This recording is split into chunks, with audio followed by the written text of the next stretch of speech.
আজকে আমার ঘর ভাঙলো, কালকে আমি ঘর ভাঙবো, তাহলে দেখা গেছে যে এই ভাঙতে ভাঙতে জীবন লাইফ কেটে গেল, এলাকার উন্নয়ন আসলো না। কিন্তু আমি এমন কিছু করবো না যে খাল কেটে কুমোর ঘরে আনলাম আর সেই কুমোরই আবার খেয়ে ফেলাবে। দল বল নির্বিশেষে আমাদের সবাই সজাগ থাকতে হবে যে আমার ক্ষতি, আর একজনের ক্ষতি, আমার ভাইয়ের ক্ষতি, গ্রামের ক্ষতি, পাড়ার ক্ষতি আমরা কেউ চাও না।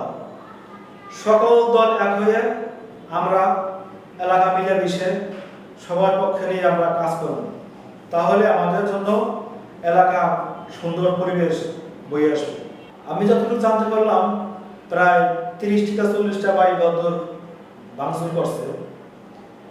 তো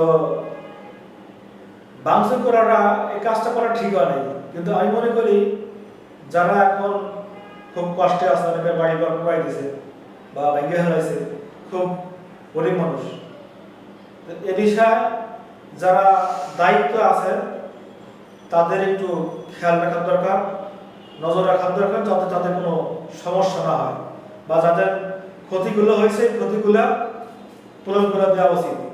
আর এমন কিছু করা যাবে না যে আজকে আমার ঘর ভাঙলো, কালকে আমি ঘর ভাঙবো, তাহলে দেখা গেছে যে এই ভাঙতে ভাঙতে জীবন লাইফ কেটে গেল, এলাকার উন্নয়ন আসলো না। কিন্তু আমি এমন কিছু করবো না যে খাল কেটে কুমোর ঘরে আনলাম আর সেই কুমোরই আবার খেয়ে ফেলাবে। এই কাজ কখনো করা যাবে না। একটা মানুষ হিসেবে এই কাজ করাটা ঠিক না। কারণ আজকে বিভিন্ন রাষ্ট্রে দেখা যাচ্ছে মুসলমান নির্যাতন হইতেছে, অবহেলিত হইতেছে।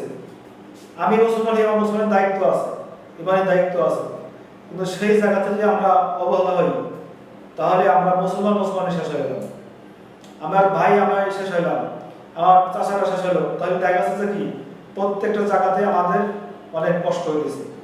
কিন্তু দায়িত্বহীন যারা, অবহেলা যারা, দায়িত্ব পাইও সঠিকভাবে পালন করে না, মানুষের পাশে থাকে না, খোঁজ খবর নেয় না, আমি মনে করি সে তার দ্বারা সম্ভব নয় এবং সে কোনো দায়িত্বের লোক না। আমি মনে করি ভালো লোক সেট করে দিয়ে প্রত্যেকটা এলাকা এবং গ্রামগঞ্জে, ইউনিয়নে, ওয়ার্ডে সব জায়গায় ভালো লোক দিয়ে প্রত্যেকটা এলাকা পরিচালনা করা সম্ভব। আর এমন এমন জায়গা আছে যে আজকে আমি গতকালকে আমি কিছু খবর পাইলাম যে এমন কিছু লোকজন আছে দল ক্ষমতায় আসে নাই, কিন্তু আমরা আসবো কি আসবো না এখন বলা যাচ্ছে না, নির্বাচন কবে হবে এখন বলা যাচ্ছে না। তারপরও আমরা যারাই আছি দল বল নির্বিশেষে আমাদের সবাই সজাগ থাকতে হবে যে আমার ক্ষতি, আর একজনের ক্ষতি, আমার ভাইয়ের ক্ষতি, গ্রামের ক্ষতি, পাড়ার ক্ষতি আমরা কেউ চাও না। সকল দল এক হয়ে আমরা এলাকা মিলেমিশে সবার পক্ষে নিয়ে আমরা কাজ করব, তাহলে আমাদের জন্য এলাকা সুন্দর পরিবেশ বয়ে আসবে। বিশেষ করে সালতা, ফরিদপুর এবং সালতার মধ্যে যারা আছেন, সালতা, সোনাপুর, যদুনন্দী এবং ফুলবাড়িয়া, মাজারদা, ভাওয়াল, রামবন্ধুপুর, বাইলেগুটি যারা আছেন ভাই, আপনারা সকলেই নীরব থাকুন, জ্ঞান করার দরকার নাই। আমরা